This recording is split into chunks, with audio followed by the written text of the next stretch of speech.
అతి పరిశుద్ధమైన విశ్వాసముతో మరి శ్రేష్టమైన సియోనుకి సిద్ధపడెదము. అతి పరిశుద్ధమైన విశ్వాసముతో మరి శ్రేష్టమైన సియోనుకి సిద్ధపడెదము.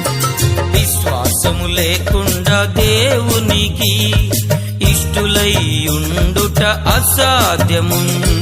విశ్వాసము లేకుండా దేవునికి ఇష్టులై ఉండుట అసాధ్యము.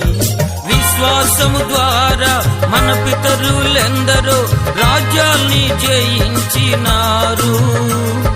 విశ్వాసము ద్వారా మన పితరులెందరో రాజ్యాల్ని జయించినారు.